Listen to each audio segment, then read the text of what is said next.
Hello and welcome to Indus News live from Islamabad. I am Muneeb Hamid with the news of this hour. Let's begin with the top stories first.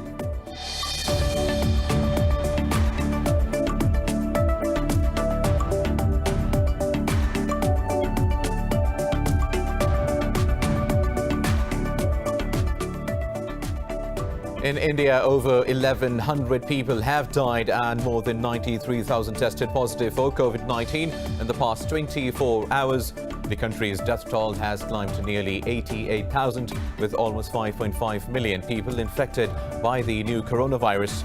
In Pakistan, 4 more people have lost their lives to the disease, with the death toll at 6,420. The virus has claimed around 960,000 lives worldwide, while almost 31 million have been infected.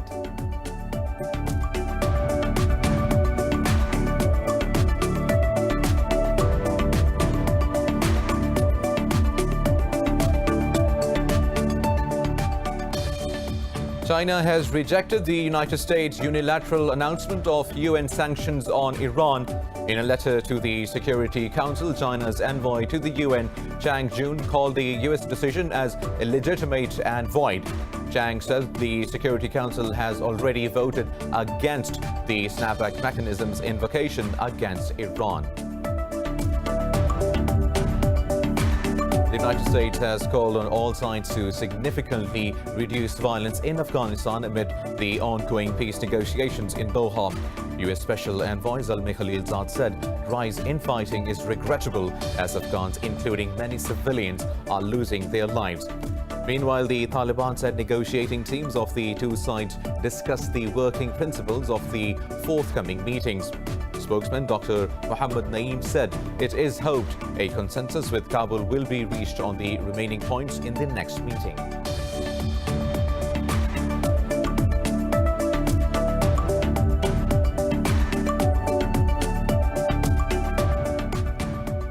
Ten people have been killed after a 3-story building collapsed in India's southwestern Maharashtra state. The National Disaster Response Force said 20 people have been rescued, while around 25 others are feared trapped under the rubble. Around 20 families were living in the 40-year-old building. News in detail after a short break. Stay tuned.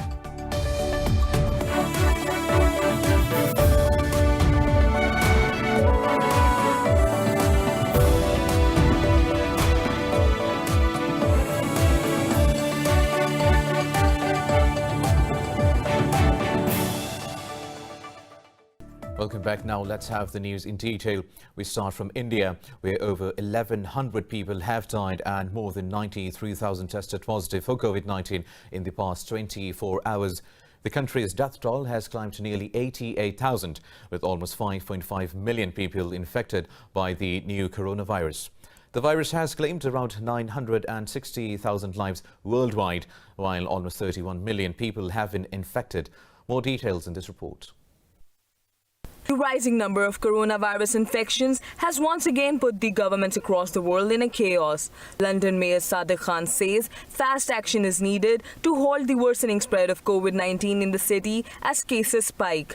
In Spain's capital, Madrid, nearly 1 million residents are bracing for a partial lockdown, with several hundred marching in protest. Meanwhile, Australia's coronavirus hotspot of Victoria reported its lowest daily rise in infections in 3 months. State Premier Daniel Andrews said there were no plans yet to ease restrictions sooner than expected. This is not just a good day, this is a great day. We are seeing these numbers come down, this strategy is working. All of us have to stay the course though, because if we were to open up right now, these numbers are still too high. The World Health Organization has endorsed African herbal medicines as potential treatments for the coronavirus and other epidemics. This comes as health authorities in Tunisia and Bahrain reported additional coronavirus fatalities. Lebanon also added 1,006 new cases and 11 deaths in the last 24 hours, in a new record for the crisis-hit country. As the pandemic affects daily lives and economy, activists fear the virus may drive up child exploitation cases as well.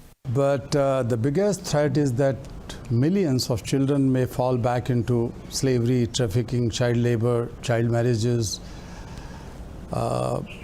School would be denied. So it's a big, big threat. It never happened in my life, but neither in the lives of anyone in the past decades. So it's a very serious problem, especially for children. South Korea has extended level 2 social distancing for a week and may tighten limits for the Chuseok holiday when people traditionally reunite with families.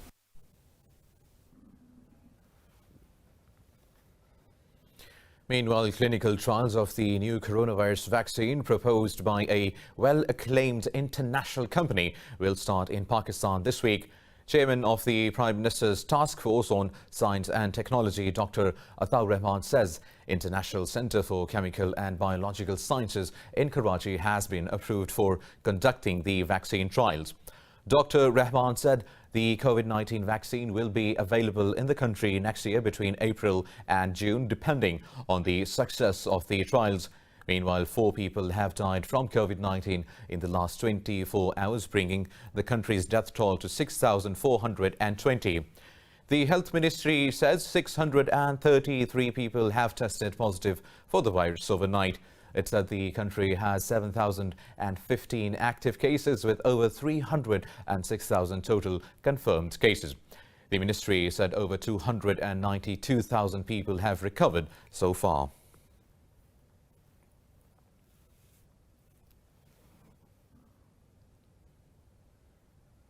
Now, China has rejected the United States' unilateral announcement of United Nations sanctions on Iran.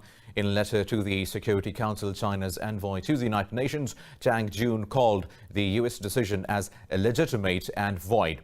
Chang said the Security Council has already voted against the snapback mechanism's invocation against Iran. He said Washington has no legal grounds to trigger the mechanism unilaterally, especially when it is no longer a party to the Iran nuclear deal. The envoy said China is committed to upholding the efficacy of the nuclear deal and the authority of the Security Council resolutions. Earlier, the United States unilaterally declared to reimpose international sanctions lifted from Iran after the 2015 nuclear deal.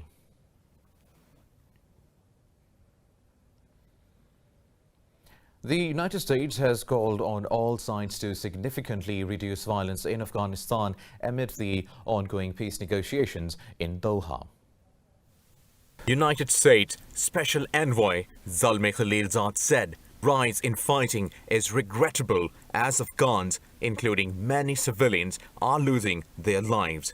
Meanwhile, the Taliban said negotiating teams of the two sides discussed the working principles of the forthcoming meetings. Spokesman Dr. Mohammad Naeem said it is hoped a consensus with Kabul will be reached on the remaining points in the next meeting. Earlier, a Taliban delegation met with the NATO representative in Doha. The Taliban spokesman said NATO assured its support and assistance for peace in Afghanistan. Back in Afghanistan, officials have confirmed civilian casualties in government airstrikes on a Taliban base in Kunduz on Saturday. A lawmaker from Kunduz said 11 civilians were killed in the airstrikes. But the Taliban said 40 civilians lost their lives in the air raids. Moving on now, Qatar says it stands by Palestinians and the long-standing conflict with Israel can only be resolved by addressing its root causes. The statement comes days after the signing of the US-brokered UAE-Israel normalization deal. Qatar's Foreign Affairs Ministry said it will spare no effort to ease the sufferings of the Palestinians until they get their rights. Doha called for an end to Israeli occupation and the establishment of sovereign Palestinian state within the framework of the UN Security Council resolutions. It said all Palestinian refugees elsewhere should be granted the right to return to their homeland. Recently, Bahrain became the latest Arab country to establish diplomatic ties with Israel, which the Palestinians called a stab in the back. Now, Russian and Turkish militaries have held a joint training drill in the de-escalation zone in the Syrian province of Idlib. A spokesperson for the de-escalation zone's coordination center said the aim of the drill is enhancing coordination between Turkish and Russian militaries. He said the drills will prepare the militaries to face emergency situations such as attacking militant convoys. He said coordination of the military personnel and the procedure for organizing communications on the route using special signals were worked out. Idlib remains one of the 4 de-escalation zones in Syria established by Russia, Iran and Turkey back in 2017. Now, 10 people have been killed after a 3-story building collapsed in India's southwestern Maharashtra state. The National Disaster Response Force said around 25 others are feared trapped under the rubble. The official said over 40 emergency workers are present at the scene. Witnesses say at least 20 people were rescued by the locals and 31 by rescue teams. Rescuers also managed to save a child from the rubble. Meanwhile, India's parliament has passed new farm bills with opposition calling them anti-farmer and pro-corporate. Prime Minister Modi hailed the legislation, saying it was a watershed moment for agriculture in India. But Indian opposition said the new bills will diminish the farmers' bargaining power. 12 opposition parties also moved a no-confidence motion against the deputy chairman of the upper house of parliament. They said Harivansh Narayan Singh violated the parliamentary procedures in trying to pass the farm sector bills in haste. Meanwhile, former Food Minister Harsimrat Kaur Badal said the bills will increase farmers' suffering in Punjab. Many farmer organizations have held street protests in Punjab and the neighboring Haryana state. Moving on, Japanese Prime Minister Yoshihide Suga and United States President Donald Trump have discussed strengthening their alliance during a phone talk. This is Suga's first interaction as the new premier with the U.S. president since taking the office. Speaking to the media afterwards, Suga said a mutual consensus was reached with Trump to further develop the bilateral ties. The new premier said the alliance of the two countries was the foundation of regional peace and stability. He said they agreed to coordinate closely on issues including the coronavirus situation and North Korea. Earlier in the day, Suga also had a phone conversation with Australian counterpart Scott Morrison. Now moving to Greece, where 3 people have died as Storm Lanus battered central and western part of the country. The storm triggered landslides, forcing authorities to shut down schools in the area. Emergency services said they received over 2,000 calls for rescue operations throughout Greece. They said 896 rescue missions have been completed so far. Earlier, a medical center and main roads collapsed in the Kardetsa region after Lanus caused a river to overflow its banks. Cyclone Lanus uprooted trees and caused power cuts on the Ionian island in the western Peloponnese. The return of tourists to Egypt's resorts and ancient sites is facing a tough winter season. Officials say tourist sites and hotels are subject to strict controls amid the coronavirus pandemic. More details in this report. The reopening of pyramids of Giza after a coronavirus break witnessed just a handful of tourists. Those entering the country are required to take PCR tests. As sites in Luxor across the River Nile from the Valley of the Kings reopened on September 1st, a single group of only 12 tourists visited. This year, 10% less tourists than the last year visited the country. This virus came about and ruined everything. There was tourism and things were operating when things were good. After it has all become what you see now, total ruin. The state has moved to protect the sector with emergency funding. More than 9,000 registered tour guides will receive £500 monthly until the end of the year. Tourism firms are also pleading for exemptions on some fees to be extended. Officials said Egypt was losing around $1 billion each month after the sector shut down from March when the coronavirus pandemic struck. I really think that we cannot sit and wait until this virus will be completely finished. But you can come and you can be protected because you can enjoy the magic and you touch the pyramid and you follow the mummies coming from Cairo Museum to go to the Civilization Museum. Tourism accounts for up to 15% of Egypt's national output. Government officials say they are making every effort to reassure tourists about their safety and encourage them to visit in the hope that the sector will revive gradually. Now, a Brazilian wheelchair-bound man has efficiently proven to be differently able. Juliana D'Aurelio is a local celebrity in downtown Sao Paulo, famous for beating the odds and coming out stronger than ever. More about this delivery man in this report. Aurelio zips around Sao Paulo, bringing meals to hungry customers. But unlike other food delivery men, he does not ride a bike to weave his way through the hectic streets of Brazil's megacity. 5 years ago, an accident dramatically changed Aurelio's life. Since he finally embraced his wheelchair as a source of strength rather than a sign of his disability, he hasn't looked back. I tried to commit suicide 3 times and it didn't happen. Thank God. I don't regret it because life goes on, and today I am very happy. My wife is by my side helping me out, making me stronger, always providing me with moral support. When my life changed, after accepting that I would live in a wheelchair, I remember I looked at the wheelchair and spoke to it. If I'm going to live with you, then I'm going to live. I want to see if you can handle me because I'm going to handle you. I want to see if you can take me.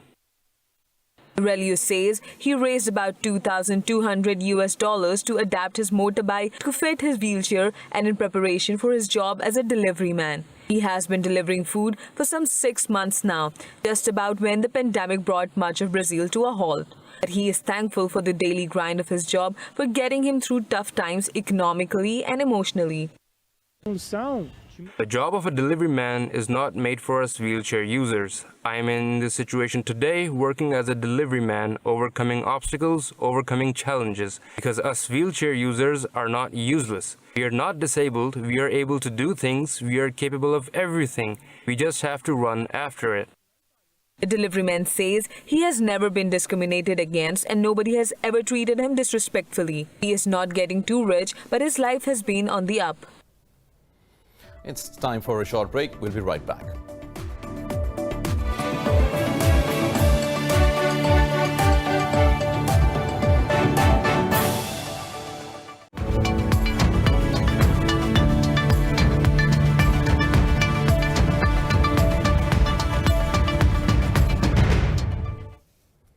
Now, most markets in Asia Pacific are trading lower. Investors are pulling back as negativity from the HSBC and Standard Chartered scandal and rising Sino-US tensions are garnered uncertainty. Mainland Chinese stocks have shed, with both Shanghai Composite and the Shenzhen Component dipping. South Korea's Kospi slipped marginally. Over in Australia, the ASX 200 has shed over 0.5%. Markets in Japan are closed for a holiday. Overall, the MSCI Asia ex-Japan index dipped 0.21%. And that is the end of the bulletin. For the latest updates, you can follow us on social media at indus.news. Take care.